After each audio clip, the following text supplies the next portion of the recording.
আসসালামু আলাইকুম ওয়ারাহমাতুল্লাহি ওয়া বারাকাতুহু। সূরা আল কুরাইশ। সূরা আল কুরাইশ কুরআন করিমের ১০৬তম সূরা। এটি মক্কি সূরা যা হিজরতের পূর্বে মক্কায় অবতীর্ণ হয়েছে। এটির আয়াত সংখ্যা ৫ ও রুকু সংখ্যা ১। এই সূরাটির মাধ্যমে কুরাইশদিগকে আল্লাহ তাআলা স্মরণ করিয়ে দিয়েছেন যে কাবা গৃহের যত্ন ও সেবার জন্য তাদের খাদ্য ও নিরাপত্তা নিশ্চিত করা হয়েছে, তাই তাদের উচিত সেই কাবা গৃহের প্রভুর উপাসনা করা।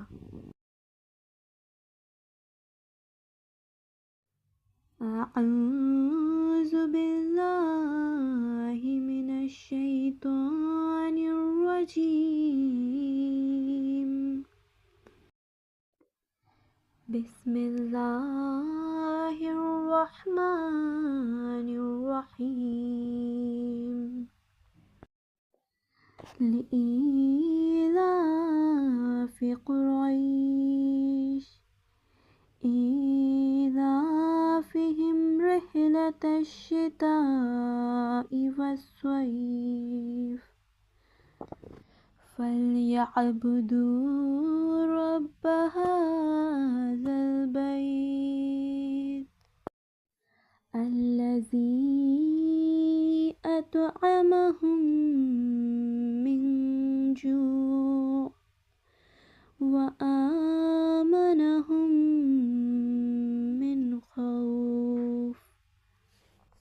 অনুবাদ: আল্লাহর নামে, যিনি অযাচিত অসীম দাতা, পরম দয়াময়। কুরাইশদের অনুরাগ সৃষ্টির জন্য, তাদের মধ্যে শীত ও গ্রীষ্মকালীন সফরের প্রতি অনুরাগ সৃষ্টি করার জন্য। সুতরাং তারা যেন এই গৃহের প্রতিপালক প্রভুর ইবাদত করে, যিনি ক্ষুধায় তাদেরকে আহার করান এবং ভয় ভীতি হতে তাদেরকে নিরাপত্তা দান করেন। বিসমিল্লাহ, এখানে আল্লাহ শব্দের পূর্বে জের আছে, তাই আমরা লামকে পাতলা করে উচ্চারণ করব। রহিম, এখানে র এর উপর জবর আছে এবং র যেহেতু গোল করে পড়ার হরফ, তাই আমরা এটিকে গোল করে উচ্চারণ করব। এবং হা, এটি বড় হা, এটিকে আমরা গলার ভেতর থেকে উচ্চারণ করব। মিমের উপরে খাড়া জবর এক আলিফ পরিমাণ টেনে পড়ব। রহিম, এখানে জেরের পরে জজমলা ইয়া মাদ্দে তবাই এবং তার পরের হরফে ওয়াকফ হয়েছে, এজন্য আমরা এটিকে ৩ আলিফ পরিমাণ টেনে পড়ব। এটিকে মাদ্দে আরজি বলে। লিইলাফি, এখানে জেরের পরে জজমলা ইয়া আছে, এর জন্য কে এক আলিফ পরিমাণ টেনে পড়ব। লা, এখানে জবরের পরে খালি আলিফ এক আলিফ পরিমাণ টেনে পড়ব। লিইলাফি। কুরাইশ, এখানে কফ গলার ভেতর থেকে উচ্চারণ করব। রইশ, এখানে র কে গোল করে উচ্চারণ করব।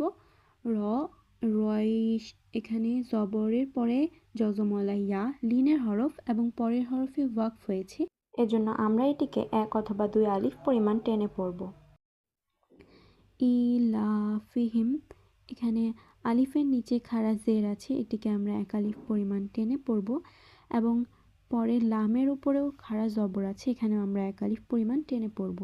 রেহ, এখানে হাকে আমরা গলার ভেতর থেকে উচ্চারণ করব। রিহলাতাশ শিতা, এখানে তায়ের উপরে বড় মাদ আছে, যেটিকে আমরা ৪ আলিফ পরিমাণ টেনে পড়ব। শিতাই, এখানে হামজাকে আমরা আলাদাভাবে স্পষ্ট করে উচ্চারণ করব। ওয়াসওয়াইফ, এখানে জবরের পরে জজমলা ইয়া আছে লিনের হরফ এবং পরের হরফে ওয়াকফ হওয়ায় আমরা এটিকে এক অথবা ২ আলিফ পরিমাণ টেনে পড়ব। ফালিয়াবুদু, এখানে ইয়া আইনকে আমরা গলার ভেতর থেকে উচ্চারণ করব। বুদু, পেশের পরে জজমলা ওয়াও আছে, এজন্য আমরা এটিকে এক আলিফ পরিমাণ টেনে পড়ব মাদ্দে তবাই। এরপরে রব্বা, র গোল করে পড়ার হরফ, উপরে জবর আছে, তাই আমরা এটিকে গোল করে পড়ব। রব্বা। হা, এখানে হায়ের উপরে খাড়া জবর আছে, এক আলিফ পরিমাণ টেনে পড়ব। হাজা, হাজাল বাইত, এখানে জবরের পরে জজমলা ইয়া আছে লিনের হরফ এবং পরের হরফে ওয়াকফ হয়েছে, এজন্য আমরা এটিকে এক অথবা ২ আলিফ পরিমাণ টেনে পড়ব।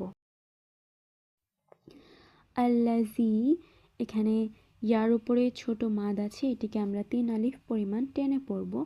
আর তো আমাহুম, ত এর উপরে যজম আছে কলকলার হরফ, তাই আমরা এটিকে কিছুটা ধাক্কা দিয়ে পড়ব। আইনকে আমরা গলার ভেতর থেকে উচ্চারণ করব। এরপরে মিমের উপরে তাসদিদ থাকায় আমরা এটিকে গুন্না সহকারে পড়ব।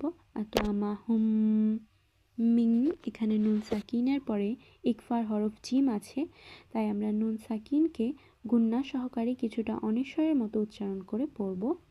এরপরে জু, এখানে পেশের পরে যজমলা ওয়াও আছে এবং পরের হরফে যদি আমরা থামি তবে আমরা এটিকে 3 আলিফ পরিমাণ টেনে পড়ব এবং আইনকে গলার ভেতর থেকে উচ্চারণ করব।